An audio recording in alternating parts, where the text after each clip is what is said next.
Dimanche 21 janvier 2023, des offrandes pour Jésus. nous vous accueillons de nouveau sur votre chaîne L'Aventure dans la Parole. Quelle que soit la ville, le village ou encore un autre lieu où vous vous trouvez en ce moment, nous souhaitons que Dieu vous accorde sa paix et sa grâce en ce jour. Et nous vous invitons à participer avec nous en cliquant sur le pouce et en vous abonnant pour recevoir les notifications chaque jour. En laissant bien sûr des commentaires sur ce que vous avez compris et en partageant le lien avec vos connaissances. Le texte à mémoriser de cette semaine que nous vous invitons à dire avec nous se trouve au psaume 116, les versets 12 à 14. Comment rendrai-je à l'Éternel tous ses bienfaits envers moi? J'élèverai la coupe des délivrances et j'invoquerai le nom de l'Éternel. J'accomplirai mes vœux envers l'Éternel en présence de tout son peuple. Que pouvons-nous donner à Jésus pour tout ce qu'il a fait pour nous? Quel rapport y a-t-il entre offrande et adoration? Les réflexions de cette semaine nous aident à répondre à ces questions. Et aujourd'hui, nous le faisons avec la séquence La motivation pour donner. Nous aimons Dieu, n'est-ce pas? Parce qu'il nous a aimés le premier. Notre don vient en réponse à son don merveilleux pour nous, Jésus. En effet, l'auteur Ellen G. White dira ceci dans le livre Conseils à l'économe, pages 20 et 21. Le Seigneur n'a pas besoin de nos offrandes.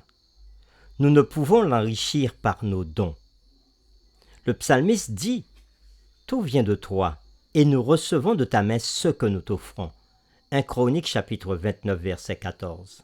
Cependant, Dieu nous donne l'occasion de lui montrer que nous apprécions ses bontés par les sacrifices personnels que nous consentons afin de les étendre à d'autres. C'est la seule façon qui nous est offerte de manifester à Dieu notre gratitude et notre amour. Il n'en a pas prévu d'autre. Fin de citation. Lorsque nous nous abandonnons à Dieu et que nous lui offrons notre temps, notre argent, nos talents, lorsque nous offrons tout cela à Jésus, cela renforce notre amour pour lui et pour les autres. Par conséquent, l'argent peut être un véritable pouvoir pour le bien. Jésus avait passé plus de temps à parler d'argent et de richesse que n'importe quel autre sujet.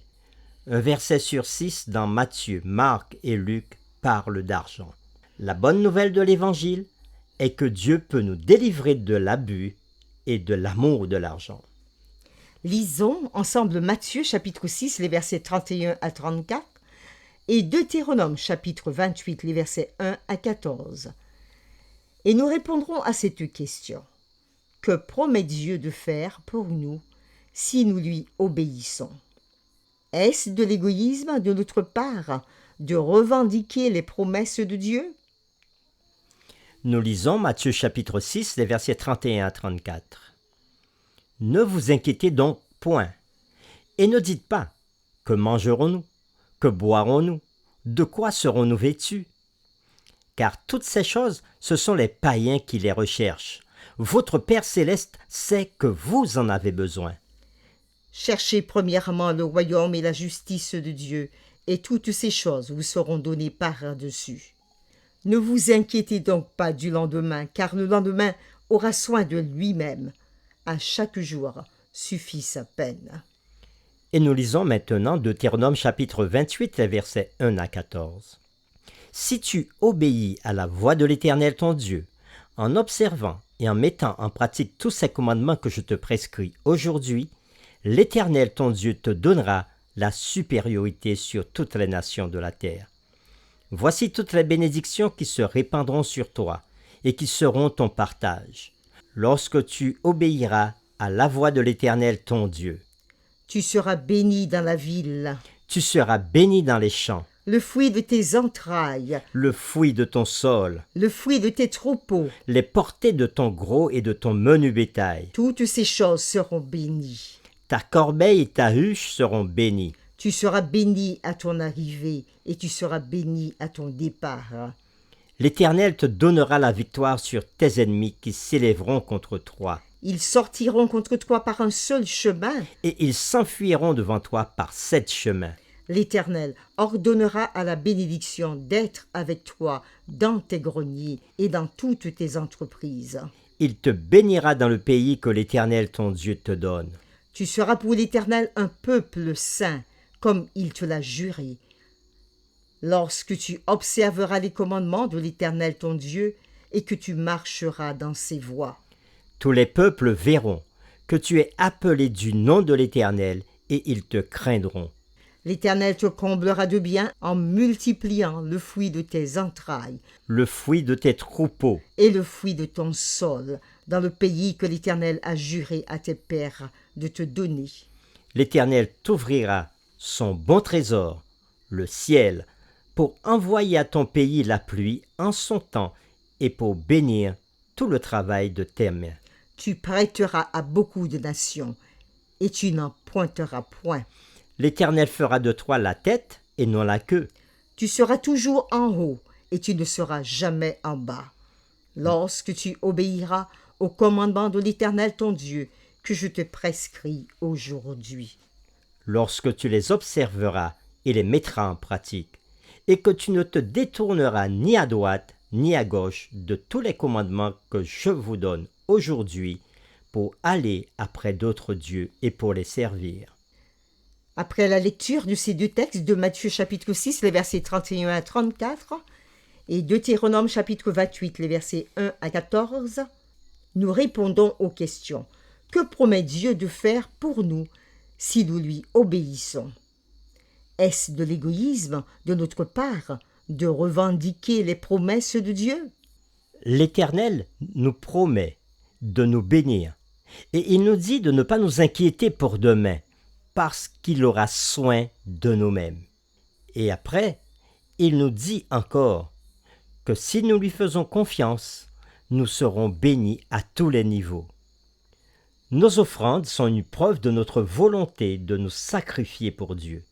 Elles peuvent être une expérience profonde, profondément spirituelle, une expérience du fait que nos vies sont entièrement abandonnées à Dieu en tant que notre Seigneur. Pour nous, il s'agit de passer de la parole aux actes. Vous pouvez dire que vous aimez Dieu, mais le fait de donner des offrandes généreuses aide à révéler et même à fortifier cet amour. Une offrande vient d'un cœur qui fait confiance à un Dieu personnel qui pourvoit constamment à nos besoins pour le mieux. Nos offrandes reposent sur la conviction que nous avons trouvé l'assurance du salut en Jésus-Christ. Elles ne sont pas un apaisement ou une recherche de l'acceptation de Dieu. Au contraire, nos offrandes proviennent d'un cœur qui a accepté Christ par la foi comme le seul et suffisant moyen de grâce et de rédemption.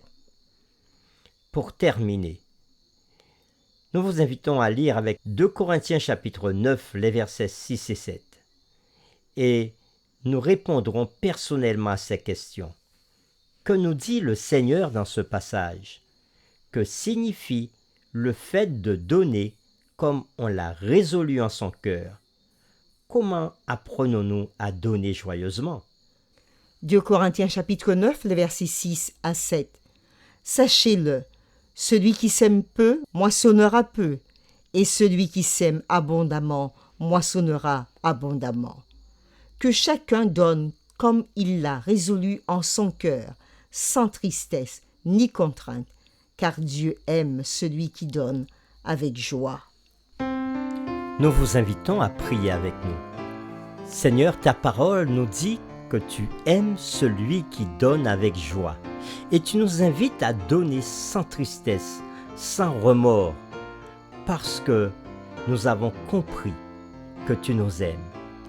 Et c'est en retour de ton amour que nous t'offrons ce que nous possédons.